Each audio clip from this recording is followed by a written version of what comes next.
ম্যাচের শুরুতে আর্জেন্টিনা যেন তাদের ছায়া নিয়েই খেলছিল, 9টি পরিবর্তন, মনে হচ্ছিল পুরো একাদশী যেন রিজার্ভ বেঞ্চ। আর যদি একটু লিওনেল মেসির দিকে তাকাই, বিশ্বকাপের ইতিহাসে টানা 7টি ম্যাচে তিনি গোল করলেন, যেটা এর আগে কেউ করেনি। প্রিয় দর্শক, সবাইকে ওয়েলকাম করছি টিবিএস ম্যাচ অ্যানাটমিতে। সঙ্গে রয়েছে মো,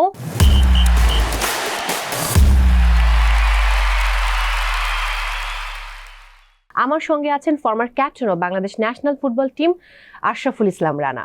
কেমন আছেন? আলহামদুলিল্লাহ, আপনি কেমন আছেন? খুব ভালো, আবারও দেখা হয়ে গেল। কেমন দেখলেন আজকের সকালের ম্যাচ, আর্জেন্টিনা ভার্সেস জর্ডান?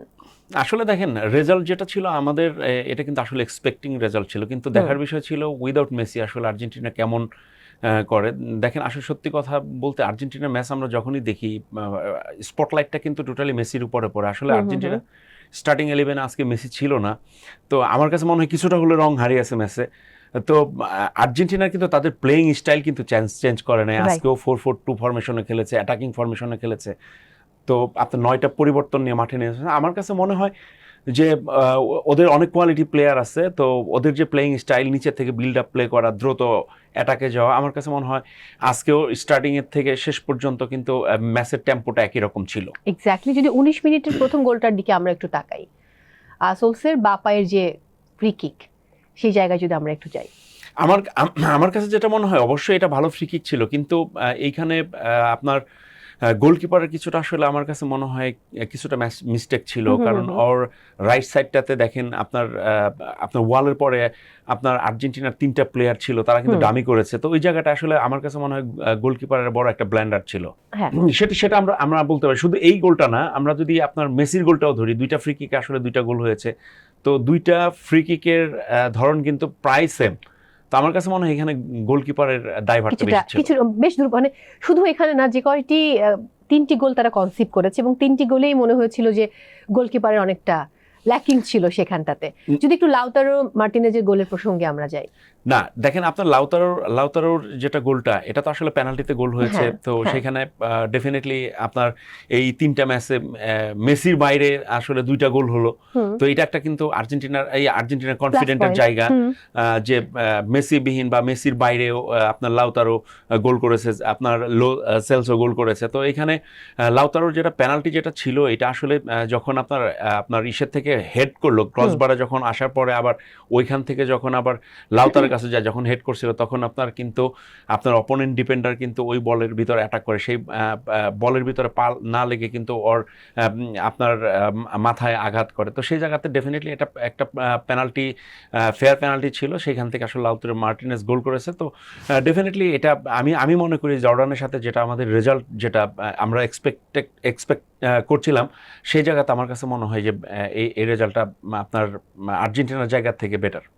আমার ধারণা ছিল আজকের ম্যাচে আর্জেন্টিনা কোনো গোল কনসিভ করবে না, যেহেতু প্রতিপক্ষ জর্ডান। এবং আমরা যেমনটা গেস করেছিলাম যে শুরুতে নামানো হচ্ছে না লিওনেল মেসিকে, আবার এই ম্যাচে নামানো নাও হতে পারে, নামানো হলেও হয়তো সেকেন্ড হাফে গিয়ে নামাবে, তেমনটাই হয়েছে আলটিমেটলি। দ্বিতীয় অর্ধের শুরুতেই কিন্তু আপনার জর্ডানের একটা পাল্টা আক্রমণ এবং মুসা আলতাওয়ারি তিনি গোল করলেন। সো এই গোলটা আমার ধারণা ছিল যে কোনো গোল কনসিভ করবে না, যেটা একটু আগেই আমি বললাম। গোলটা না হলে বোধহয় ভালো হতো, 3-0-তে জয়ী হতো আর্জেন্টিনা। আমি দেখেন, গতকালকে একটা শোতে আমি প্রেডিক্ট করেছিলাম যে আর্জেন্টিনা 3-0-তে আসলে ম্যাচটা জিতবে। তো সেই জায়গাতে আসলে দেখেন, আপনার 2-0-তে যখন আর্জেন্টিনা লিড করতেছিল, ওই মুভমেন্টে দেখেন আপনার তখন অলরেডি মেসি, ম্যাকঅ্যালিস্টার ওদেরকে কিন্তু নামানোর একটা প্রিপারেশন চলতেছিল বাইরে। তো ওই মুভমেন্টে কিন্তু গোলটা আসলে আর্জেন্টিনা রিসিভ করে, তখন 2-1 হয়। আসলে গোলটা কিভাবে হলো, আপনার রাইট সাইড থেকে যখন মনে করেন আপনার ক্রস করে, আপনার 3টা ডিফেন্ডার ছিল, তো লাস্ট ডিফেন্ডার যে ছিল সে কিন্তু আপনার জর্ডানের ওই প্লেয়ারটাকে কিন্তু ফলো করে নাই। তো এটা কিন্তু বড় একটা মিস্টেক। হয়তোবা জর্ডান দেখে হয়তোবা কোনো প্রবলেম হয় নাই, কিন্তু এইটা কিন্তু নকআউট স্টেজে গিয়ে যদি আসলে এইরকম যদি মিস্টেক হয়, এগুলো কিন্তু আসলে আপনার আর্জেন্টিনাকে সাফার করতে হবে ডেফিনেটলি। বাট নকআউট পর্বে আর্জেন্টিনা খেলছে কেপ ভার্দের সাথে, বা কাবু ভের্দে, যেটাই বলি না কেন। এখানে কি মনে হয় যে ম্যাচটা খুব হাড্ডাহাড্ডি হবে, ভর্জিনিয়া সবগুলো গোল আটকে দেবে? দেখেন আপনার কেপ ভার্দে আপনার স্পেনের সাথে যেভাবে আসলে স্টার্ট করেছিল সেটা কিন্তু উরুগুয়ের সাথে কিন্তু তারা 50-50 ম্যাচ খেলেছে, তারা কিন্তু 2-2 ড্র করেছে। আপনার সৌদি আরবকে কিন্তু একরকম কিন্তু ডোমিনেট করেছে একটা সময়। তো আমার কাছে মনে হয় আমরা প্রথম ম্যাচটা যদি স্পেনের সাথে ধরি সেটা অঘটন সবাই বলবে, কিন্তু আপনার লাস্ট 2টা ম্যাচ জিতে ওরা যে কোয়ার্টার ফাইনাল রাউন্ড অফ 32-তে কোয়ালিফাই করেছে, এটা কিন্তু একটা ইতিহাস। তো আমার কাছে মনে হয় ওদের কোয়ালিটি টিম হিসেবে ওরা কিন্তু কোনো ম্যাচ জিতেনি ভাইয়া, ড্র করেছে। না সেইখানে কিন্তু আপনার 3টা ম্যাচ ড্র করেছে। এখানে স্পেন কিন্তু কেপ ভার্দের সাথে ড্র করেছে। তো এখানে সৌদির সাথে স্পেন ক্লিন মার্জিনে জিতেছে, আপনার উরুগুয়ের সাথে আপনার ওরা জিতেছে। তো সেই ক্ষেত্রে কিন্তু আপনার উরুগুয়েরও কিন্তু চান্স ছিল একটা, যখন আপনার স্পেনের সাথে খেলা, তখন কিন্তু যদি আপনার যদি রেজাল্টটা যদি অন্যরকম হতো, ইকুয়েশন কিন্তু ডিফারেন্ট হতো। তো আমার কাছে মনে হয় কেপ ভার্দে তাদের জায়গা থেকে প্রমাণ করেছে। তো ডেফিনেটলি এইখানে আর্জেন্টিনার সাথে ওদের খেলা হবে। কেপ ভার্দের আপনার গোলকিপার ভুজিনিয়া কিন্তু একটা ইন্টারভিউতে আপনার বলেছে যে মেসির সাথে খেলতে পারাটা কিন্তু এটা আসলে সৌভাগ্যের। তো ডেফিনেটলি এটা বলতে চাই যে কেপ ভার্দের সমস্ত প্লেয়ারেরই আসলে এটা একটা সৌভাগ্য যে মেসির এগেনস্টে খেলবে।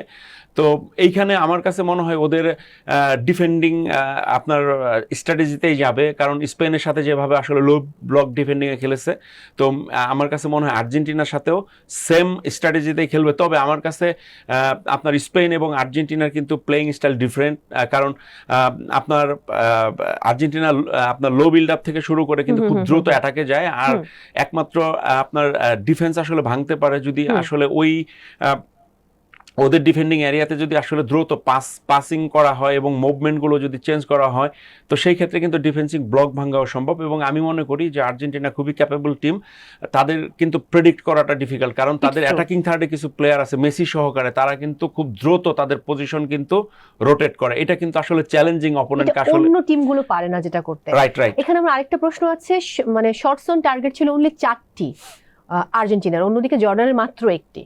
সো 1টি গোল তারা করেছে, বাট আর্জেন্টিনা আরেকটি গোল হয়তো হতে পারতো।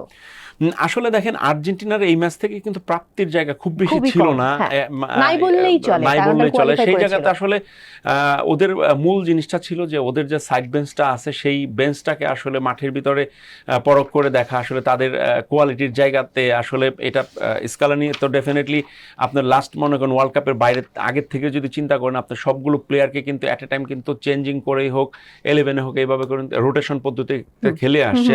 তো আমার কাছে মনে হয় আর্জেন্টিনার সমস্ত প্লেয়ারই আসলে ওয়েল প্রিপেয়ার্ড। তো সেই ক্ষেত্রে কম্বিনেশনের ক্ষেত্রেও কোনো সমস্যা হয় নাই। আর যদি সত্যি কথা জর্ডানের সাথে আসলে ওই রকম ম্যাচটা খুব যদি ইম্পর্টেন্ট ভাবতো, তাহলে আর্জেন্টিনা হয়তো বা চেষ্টা করতো তাদের ফার্স্ট 11টাকেই দেওয়ার জন্য।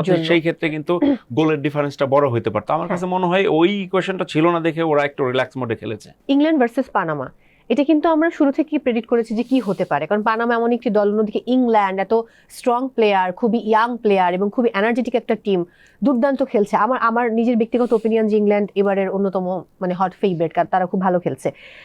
2-0 গোলে জয়লাভ করলো ইংল্যান্ড। হ্যারি কেইন বোধহয় 67 মিনিটে গিয়ে গোল করলো, এবং তার আগে হচ্ছে জুড বেলিংহাম। বেলিংহাম। না দেখেন, আপনার যদি ম্যাচ বাই আপনি ম্যাচ চিন্তা করেন, এখানে আপনার ইংল্যান্ডের ডেপথ এত লম্বা, তো আপনি ওইখানে অনেক কোয়ালিটি প্লেয়ার আছে। 11-এর বাইরে যে সমস্ত প্লেয়ার আছে তারা যদি আসলে চেঞ্জ হয়ে যদি আপনার 11-এ আপনার আসে, সেই ক্ষেত্রে কিন্তু আসলে বোঝার উপায় নাই যে আসলে তাদের পারফরমেন্সের জায়গাটা আসলে কোন জায়গায় সমস্যা। কিন্তু দেখেন লাস্ট ম্যাচে কিন্তু রাশফোর্ড, সাকা দুজনে কিন্তু স্টার্টিং 11-এ খেলেছে। তো আমার কাছে মনে হয় ওদের অ্যাটাকিং থার্ড, মিডফিল্ড থেকে শুরু করে অ্যাটাকিং থার্ড খুবই স্ট্রং। তো ওদের জায়গাতে ওরা অনেক ফাস্ট মুভমেন্ট করে, অনেক পেস আছে ওদের প্লেয়ারদের ভিতরে। তো আমার কাছে রেজাল্ট যেটা পানামার সাথে হয়েছে, তো হয়তো বা একটু বিগ মার্জিন হলে হয়তো বা আমরা চিন্তা করতাম অনেক বেটার হতো। তো সেই জায়গাতে আমার কাছে মনে হয় আপনার গতকালকেও হ্যারি কেইন গোল করেছে, আপনার বেলিংহাম গোল করেছে। তো ওভারঅল আমার কাছে মনে হয় ঠিক আছে। ওকে, যদি একটু চলে যাই আমি ঘানা এবং ক্রোয়েশিয়া। আমি অনেকে বলছিলেন যে ঘানা ভালো করবে, বাট আমার কাছে ক্রোয়েশিয়া খুব ভালো টিম, যদিও পয়েন্ট টেবিলে কিন্তু কালকে তাদের অবস্থানটা ডিফারেন্ট ছিল, বাট আলটিমেটলি ক্রোয়েশিয়া, লুকা মদ্রিচের টিম, তারা কিন্তু খুব ভালো করেছে। না আসলে দেখেন আমরা যদি আপনার ঘানার কথা যদি বলি, আপনার ইংল্যান্ডের সাথে ওরা কিন্তু অনেক ভালো ম্যাচ খেলেছে, তো সেই ক্ষেত্রে ডেফিনেটলি ক্রোয়েশিয়ার জন্য এই ম্যাচটা খুবই গুরুত্বপূর্ণ ছিল রাউন্ড অফ 32-তে যেতে গেলে। তো মিনিমাম ড্র করা উচিত ওদের দরকার ছিল। তো সেই জায়গাতে আপনার ক্রোয়েশিয়া ডেফিনেটলি এখানে ভালো পারফরমেন্স করেছিল, কিন্তু আমরা যেটা প্রেডিক্ট করছিলাম গতকালকেও যে ঘানা এখানে যেহেতু স্ট্রং সাইড, সেই ক্ষেত্রে হয়তো বা 50-50 একটা ইকুয়েশন হতে পারে বা চান্স থাকতে পারে। সেক্ষেত্রে আমার কাছে মনে হয় ক্রোয়েশিয়ার চান্সগুলো আসলে রাইট টাইমে রাইট মুভমেন্টে আসলে অ্যাবিল করতে পারছে। দ্যাটস ওয়াই মনে করেন আপনার ঘানার মতো স্ট্রং টিমকে হারিয়ে তারা কিন্তু কোয়ালিফাই করেছে একেবারেই। এবং তাদের এই ব্যাপারটা নিয়ে খুব টেনশনে ছিল তারা ডেফিনেটলি, কারণ পয়েন্ট টেবিলের যেই জায়গায় তারা ছিল, ঘানা তাদের উপরে ছিল, ক্রোয়েশিয়া ঠিক তাদের নিচে। আমি যদি চলে যাই কলম্বিয়া ভার্সেস পর্তুগাল, 0-0 গোলের ড্র, এবং পর্তুগাল বারবারই বোধহয় হতাশ করছে। অন্যদিকে কলম্বিয়া ডেফিনেটলি গুড টিম, কারণ টেবিলের একদম টপে রয়েছে, ভালো খেলছে। বাট পর্তুগালের CR7 এবং অন্যান্য যারা আছেন, যে পারফরমেন্সটা আমরা চাই অ্যাজ অ্যান অডিয়েন্স, সেই পারফরমেন্সটা বোধহয় মিসিং। নাকি আপনি বলবেন যে গত ম্যাচটাতে তারা খুব হাড্ডাহাড্ডি খেলেছে, লড়াই হয়েছে? না আসলে আমি ওইটা বলবো না, কারণ আমরা যদি আপনার ওদের প্লেয়ার ওয়াইজ আসলে চিন্তা করি, আপনার পর্তুগালে অনেক ভালো ভালো প্লেয়ার আছে। আমরা সব সময় বলে থাকি যে পর্তুগালের যে মিডফিল্ড লাইন সেটা ওয়ার্ল্ডের সব থেকে বেস্ট মিডফিল্ড। তো আমার কাছে মনে হয় টিম ওয়াইজ পারফরমেন্সটা আসলে পর্তুগালের হচ্ছে না। ফার্স্ট ম্যাচ আমরা কঙ্গোর সাথে দেখলাম, সেইখানে ড্র। আবার উজবেকিস্তান অপেক্ষাকৃত দুর্বল টিম, এইখানে যে পারফরমেন্সটা হয়েছে, হয়তোবা রোনালদো গোল করেছে বা অনেকে গোল করেছে সেই জায়গাতে। আমার কাছে মনে হয় যে ছোট টিমের এগেনস্টে হয়তোবা ওরা ওই জায়গায় পারফরমেন্সটা শো করতে পেরেছে। কিন্তু কলম্বিয়া স্ট্রং সাইড, কলম্বিয়া এই গ্রুপে আপনার টেবিলের টপে আছে, টপে থেকে কিন্তু আপনার পর্তুগালের সাথে কিন্তু মাঠে নেমেছে। তো সেই জায়গাতে আপনার কলম্বিয়া কিন্তু ডমিনেটিং পারফরমেন্স করেছে। আমার কাছে মনে হয় এইখানে দেখেন আপনার পর্তুগালের গোলকিপার আপনার কস্তা আপনার ম্যান অফ দ্য ম্যাচ হয়েছে। সে কিন্তু ওইভাবে আউটস্ট্যান্ডিং পারফরমেন্স না করতে পারলে কিন্তু আপনার পর্তুগাল আজকে ম্যাচে হারতো। তো আমার কাছে মনে হয় যে পর্তুগাল আসলে ওয়েল শেপে নাই। আসলে ওদের বেটার জায়গায় আসলে যেতে গেলে ওদের ভালো পারফরমেন্স করতে হবে এবং পজিশন ওয়াইজ ওদের পারফরমেন্স করতে হবে। আর একটা টিমের যে স্পিরিট থাকে, আমার কাছে মনে হয় সেই জায়গায় ঘাটতি আছে। পর্তুগাল রয়েছে এখন গ্রুপ রানার্স আপ এবং চ্যাম্পিয়ন হচ্ছে কলম্বিয়া। পর্তুগাল কাদের সাথে মুখোমুখি হচ্ছে? ক্রোয়েশিয়া রাউন্ড অফ 32-তে ক্রোয়েশিয়ার সাথে মুখোমুখি হচ্ছে। এখানে এটা পর্তুগালের জন্য কতটা কঠিন হবে? অনেক চ্যালেঞ্জিং, কারণ আপনার এইখানে ক্রোয়েশিয়ার টিমের সাথে আপনার এইখানে জিততে গেলে ওদের হাইস্ট লেভেল পারফরমেন্স করতে হবে। স্পেশালি ওদের অ্যাটাকিং থার্ডে যে সমস্ত প্লেয়ার আছে তাদেরকে জ্বলে উঠতে হবে। আপনি যদি আলাদা করে বলতে হয়, ক্রিস্টিয়ানো রোনালদো আছে, আপনার ওইখানে মিডফিল্ডার আপনার ভিতিনহা আছে, আপনার সিলভা আছে। তো ওদের মতো প্লেয়ারদের এইখানে অনেক বেটার পারফরমেন্স করতে হবে। তো আমার কাছে এটা মনে হয় যে আপনার উজবেকিস্তানের সাথে যে পারফরমেন্সটা আমরা দেখেছিলাম, যে জিনিসগুলো দরকার ছিল, যে ক্রস বা থ্রো পাস, সেই সমস্ত জিনিসগুলো হচ্ছিল উজবেকিস্তানের সাথে। কিন্তু আমরা কঙ্গোর সাথে এবং আপনার লাস্ট ম্যাচ কলম্বিয়ার সাথে যে ম্যাচটা দেখলাম, এই ম্যাচগুলোতে কিন্তু আসলে আপ টু দ্য মার্ক ছিল না। রাইট, একেবারেই আপনার সাথে আমি সম্পূর্ণ একমত। আমরা চলে যাব পরের ম্যাচে। পরের ম্যাচ ডিআর কঙ্গো নিয়ে মাত্র কথা বলছি। উজবেকিস্তান সেরকম পারফর্ম করতে পারেনি, বিশ্বকাপে খেলছে, এটা একটা অন্যরকম আনন্দের তাদের জন্য। সো ডিআর কঙ্গো এবং উজবেকিস্তান 3-1 জয়লাভ করেছে ডিআর কঙ্গো। না দেখেন আপনার ডিআর কঙ্গো আপনার ওদের মেন একটা কনফিডেন্টের জায়গা ছিল যে ওরা পর্তুগালের মতো টিমের সাথে ওরা ড্র করেছে। তো এইখানে উজবেকিস্তান স্বাভাবিকভাবে আমরা যদি চিন্তা করি কঙ্গোর থেকে আপনার উজবেকিস্তান একটু হলেও আপনার ডাউন স্টেজে ছিল। সেই ক্ষেত্রে একটা ভালো একটা আপনার ইকুয়েশনও ছিল যে এইখানে যদি ডিআর কঙ্গো যদি উজবেকিস্তানকে হারাতে পারে, আপনার এইখানে আপনার টপ 3 আপনার এখানে বেস্ট 3 ইসের থেকে ওরা হয়তো বা আপনার ওইখানে কোয়ালিফাই করবে রাউন্ড অফ 32-তে। সেই জায়গাতে ডেফিনেটলি ওদের একটা ভালো চান্স ছিল এবং ওরা ওই জিনিসটা আসলে মাঠের ভিতরে অ্যাফোর্ড করতে পেরেছে। তো আমার কাছে মনে হয় দ্যাটস ওয়াই তারা 3-1 বিট করে আসলে রাউন্ড অফ 32-তে যাচ্ছে। একেবারেই তাই। আলজেরিয়া অস্ট্রিয়ার ম্যাচ, তারা 3-3 ড্র, 3টা করে গোল, দ্যাটস গুড।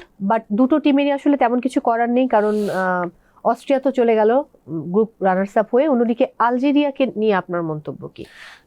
দেখেন আপনার এইখানে আমরা যে ওদের যে আপনার টেবিলের যে আপনার অবস্থা ছিল, দুইটা টিমেরই 3-3 পয়েন্ট ছিল। তো আমরা ধারণা করছিলাম যে ওরা হয়তো বা ওই ধরনের কোনো রিস্ক নিবে না। ওদের মিনিমাম একটা ড্র থাকলেই ওরা কিন্তু দুইটা টিমই কিন্তু আপনার কোয়ালিফাই করছে রাউন্ড অফ 32-তে। তো সেই জায়গায় আমরা যেটা এটা মজার বিষয় যে এইখানে 3-3 গোলের ড্র এবং ভালো খেলেছে এবং কিন্তু। দুইটা টিমই তাদের জায়গা থেকে বেস্ট এফোর্ট দিয়েছে। দেখেন আপনার আলজেরিয়া আপনার দুইবার কিন্তু আসলে কিন্তু আপনার পিছিয়ে ছিল, তো ওরা কিন্তু একবারের জন্য কিন্তু ওই জিনিসটা কিন্তু আপনার নিজেদের ভিতরে দুর্বলভাবে নেয় নাই, ওরা কিন্তু ফাইট করেছে লাস্টে 3-2 ব্যবধানে পিছিয়ে ছিল আপনার, কিন্তু এক্সট্রা টাইমে গিয়ে কিন্তু 3-3 আপনার ড্র করে কিন্তু তারা কিন্তু কোয়ালিফাই করেছে। তো আমার কাছে মনে হয় একটা টিম যদি আসলে স্ট্রং মেন্টালিটি বা নিজেদের উপরে যদি কনফিডেন্ট নিয়ে যদি আসলে মাঠে নামে, তো তাদের পক্ষে অনেক কিছু আসলে করা সম্ভব। শুরু হয়ে যাচ্ছে রাউন্ড অফ 32 এবং প্রথম ম্যাচটাতে মুখোমুখি হচ্ছে সাউথ আফ্রিকা ভার্সেস কানাডা।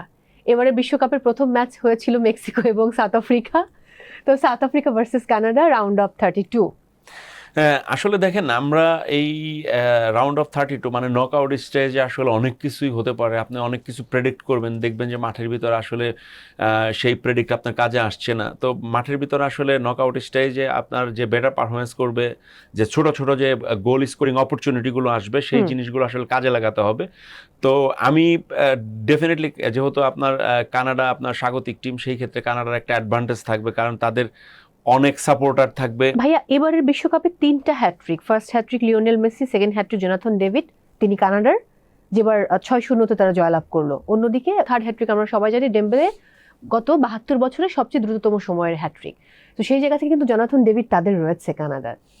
না ডেফিনেটলি আপনার কানাডার কি প্লেয়ার আপনার জোনাথন ডেভিড, কারণ আপনার ও হ্যাট্রিক সহকারে 4 গোল করেছে, তার মানে টপ স্কোরার যারা আছে তাদের ভিতরেও কিন্তু ওর নাম আছে ওই জায়গাতে। তো আমার কাছে মনে হয় ও ফ্যাক্ট এই জায়গাতে। আর আমরা দেখেন সাউথ আফ্রিকার যে পারফরমেন্স আমরা মেক্সিকোর সাথে দেখেছি, সত্যি কথা আমার কাছে কিন্তু খুব বিবর্ণ লেগেছে। তো ওইটা তারপর ড্র করেছে, একটা ম্যাচ জিতেছে। তো আমার কাছে এইখানে সাউথ আফ্রিকা ডেফিনেটলি ওরা যেভাবে আসলে ফুটবল খেলে অভ্যস্ত, সেই জায়গাতে ডেফিনেটলি ওরা একটু পাওয়ার শো করার ট্রাই করবে। তো যেহেতু কানাডা স্বাগতিক টিম, কানাডা আপনার কাতারের সাথে 6-0 গোলে জিতেছে, তো এটা আমার কাছে মনে হয় এক্সট্রা একটা মোটিভেশন দিবে।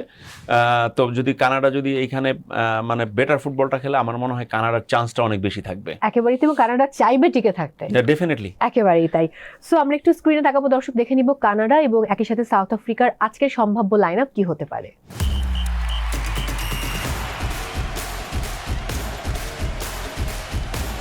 কানাডার রয়েছে জোনাথন ডেভিড, অন্যদিকে ম্যাকগোপা রয়েছে সাউথ আফ্রিকার। সে কতটুকু এফেক্টিভ হবে আজকের ম্যাচের জন্য? না দেখেন, আমি এটাই বললাম যে ডেফিনেটলি আপনার প্রত্যেকটা টিমে কিন্তু কিছু কি প্লেয়ার থাকে যারা আসলে ম্যাচের মোমেন্টাম আসলে চেঞ্জ করে বা লিডিং রোলে থাকে। তো ডেফিনেটলি সাউথ আফ্রিকারও তো কিছু প্লেয়ার আছে যারা আসলে ওই জায়গাতে লিডিং রোলে থাকতে পারে, বা আপনার গেম চেঞ্জার যাদেরকে বলা হয়, তো ওদের ওই অ্যাবিলিটি আছে। তো আমরা তো অবশ্যই ম্যাচের ভিতরে আসলে ওই ইম্প্যাক্টগুলো পড়বে যারা আসলে যাদের প্রতি আসলে কোচ বা টিম ম্যানেজমেন্ট আসলে আপনার এক্সপেক্ট করে যে বেটার কোনো কিছু তারা মাঠের ভিতরে করবে। ডেফিনেটলি তাদের এক্সট্রাঅর্ডিনারি কিছু প্লেয়ার আছে, তো তারা তো চাইবেই ওই জায়গাতে আসলে যেহেতু রাউন্ড অফ 32 তারা এইখানে একটু ভালো করলেই কিন্তু তাদের আপনার চান্স থাকবে আপনার রাউন্ড অফ 16 যাওয়ার। তো সেই ক্ষেত্রে তাদের জায়গা থেকে ডেফিনেটলি তো এফোর্ট করবে। ভাইয়া যদিও ম্যাচটা আগামীকাল রাত 11টায় ব্রাজিল এবং জাপান, বলা হচ্ছে এবারের বিশ্বকাপের অন্যতম ডার্ক হর্স হচ্ছে জাপান, তারপরেও ব্রাজিলের মুখোমুখি হচ্ছে তারা। সো লাস্ট ম্যাচটাতে ব্রাজিলকে যেমন দেখেছেন, আমি জানি না কালকে পাবো কিনা, সো আপনাকে তারপরে জিজ্ঞেস করছি কি মনে হয় এই ম্যাচটা কেমন হবে? আমরা যদি আসলে আমাদের জায়গা থেকে চিন্তা করি, ডেফিনেটলি ব্রাজিল এখানে ফেভারিট হিসেবে এই মাঠে নামবে। আর জাপান আসলে ওদের টিম এফোর্টটা দুর্দান্ত। আমরা যদি একবার ডিফেন্ড থেকে অ্যাটাকিং থার্ড পর্যন্ত আমরা যদি দেখি, আপনার ডিফেন্ডিং ট্রানজিশন টু অ্যাটাকিং ট্রানজিশনে ওরা কিন্তু দ্রুত উঠানামা করার মতো ওদের ওই আপনার অ্যাবিলিটি আছে। তো আমার কাছে মনে হয় ওইখানে ওরা টিমওয়ার্কটাই ওদের সব থেকে বড় স্ট্রেংথ। আর আপনার ব্রাজিলের কথা বলছিলেন, আর সত্যি কথা ব্রাজিল কিন্তু প্রত্যেকটা ম্যাচ বাই ম্যাচ ধরে কিন্তু ভালো পারফরমেন্স করছে। তো আমার কাছে মনে হয় ওরাও একটা ওয়েল শেপে আছে। আপনার যদি ফার্স্ট ম্যাচ যদি দেখেন, ফার্স্ট ম্যাচের থেকে সেকেন্ড ম্যাচে একটু ডিফারেন্ট পাবেন, থার্ড ম্যাচে টোটালি ডিফারেন্ট পাবেন। তো সেই জায়গাতে আমার কাছে মনে হয় এখানে ভিনিসিয়াস ওদের খুবই গুরুত্বপূর্ণ প্লেয়ার। তো ও অলরেডি 4টা গোল করেছে এবং আপনার সব থেকে বেটার পারফর্মার হচ্ছে ভিনিসিয়াস এই ব্রাজিল স্কোয়াডে। তো এইখানে দেখেন আপনার কুনিয়া, আপনার সেও মনে করেন আপনার লাস্ট দুটো ম্যাচে গোল করেছে। তো এখানে রায়ান মনে করেন আপনার রাফিনিয়ার জায়গায় সে স্টার্ট করেছে। তো আমার কাছে মনে হয় রায়ান তার জায়গাতে আসলে দুর্দান্ত পারফরমেন্স করেছে। তো এখানে গুইমারেস আছে, এইখানে আপনার পাকেতা আছে। পাকেতা আছে। তো আমার কাছে মনে হয় আপনার নেইমার যেমন লাস্ট আপনার 10 মিনিট খেলেছিল, তো আমার কাছে মনে হয় নেইমার এই ম্যাচেও হয়তো বা সুপার সাব হিসেবে নামবে। তো আমার কাছে মনে হয় ডে বাই ডে আপনার ওরা ইমপ্রুভ করছে। যে জায়গায় আমার কাছে মনে হচ্ছিল শুরুর দিকে যে টিম কম্বিনেশনের অভাব, হয়তো মানে রাউন্ড অফ 32-তেই উঠবে না এমন একটা ব্যাপার ছিল। এমন একটা ব্যাপার হয়তো ফার্স্ট ম্যাচ দেখে হয়তো অনেকে চিন্তা করছিল, বাট ক্রেডিট গোস টু আপনার কোচ আনচেলত্তি, ডেফিনেটলি আপনার ওয়ার্ল্ডের বেস্ট কোচ। তো ওনার ভিতরে যথেষ্ট পরিমাণে ওনার ট্যালেন্ট আছেন, উনি জানে আসলে কোন টিমকে বা কোন প্লেয়ারকে কিভাবে হ্যান্ডেল করতে হয় এবং কোন টাইমে আসলে কোন প্লেয়ারকে ইউজ করতে হয়। তো আমার কাছে মনে হয় আপনার ব্রাজিল ভালো আপনার সুযোগ আছে আসলে রাউন্ড অফ 32 থেকে আপনার রাউন্ড অফ 16 যাবার।